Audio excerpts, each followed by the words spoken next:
When is parade? When is parade? Thursday. No. I need to go home. Okay.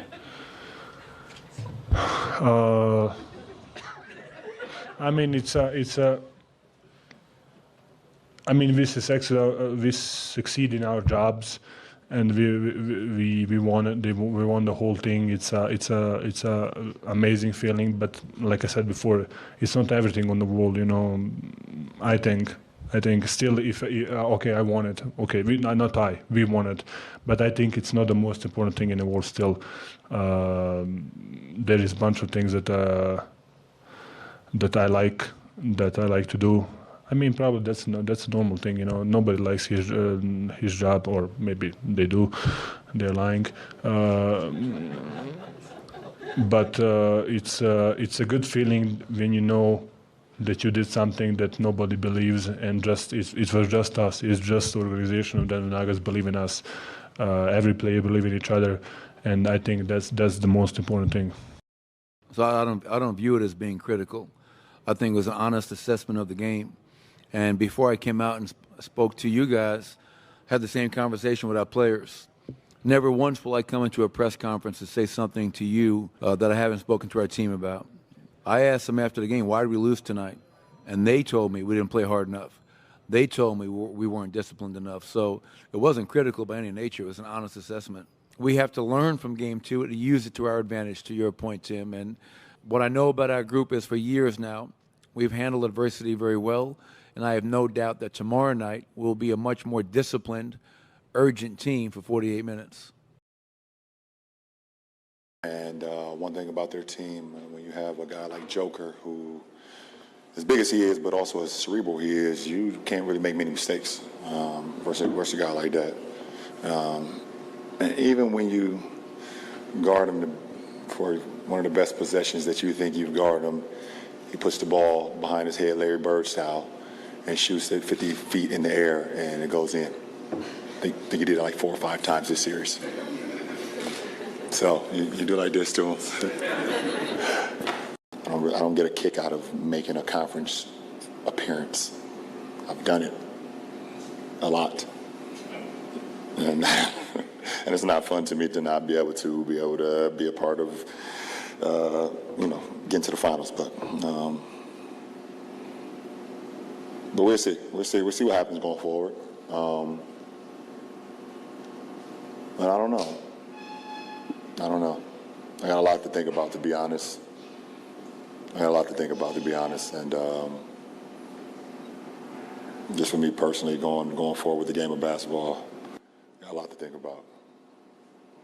Appreciate it. That means that the #1 pick in the 2023 NBA draft goes to the San Antonio Spurs.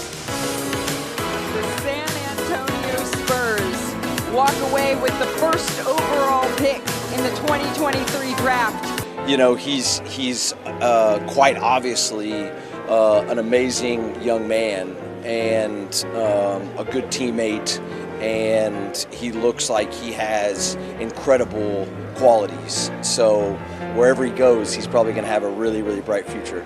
Coaches are teachers, and we've been fortunate as an organization to have one of the greatest teachers, regardless of sport, of all time.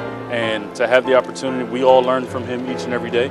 And for all of our players, that's an incredible opportunity. And I know they don't take it for granted. And whoever we select will take full advantage of that as well. Doesn't change much. I'm gonna be myself. I'm gonna play hard on both ends. I'm gonna hunt great shots.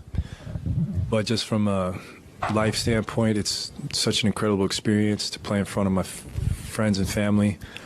I mean, I would go to Staples as a high school basketball player with my pops, just dreaming of playing on that floor, playing, against the best in the world. Now to be here and be a part of it, I don't lose sight of that perspective of how great this opportunity is. And I'm just, excited to do it in a building where all my hoop dreams came about. So, I have so much respect for just the opportunity ahead for me. And I'm the huge Kobe fan, obviously. He was my biggest inspiration. And I'm just gonna play my hardest, just to honestly honor him and Gigi, because without his play and all those years of me viewing his tenacity on the court, I would not be the athlete I am today.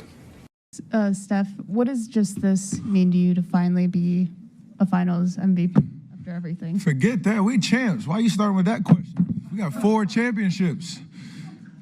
Like, God is great. The ability to be on the stage and play with amazing teammates against a great Boston Celtics team that, gave us everything to try to get to the finish line.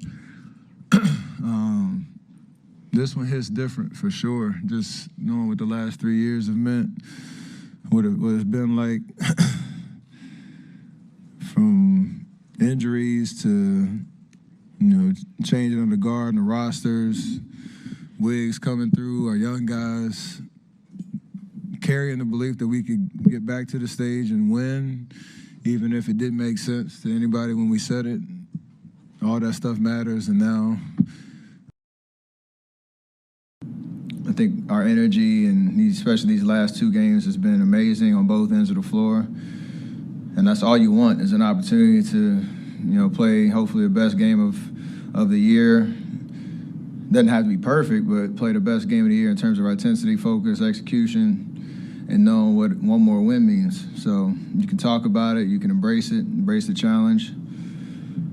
A lot of guys in our locker room have been here before, but just got to go do it. I got caught underneath L.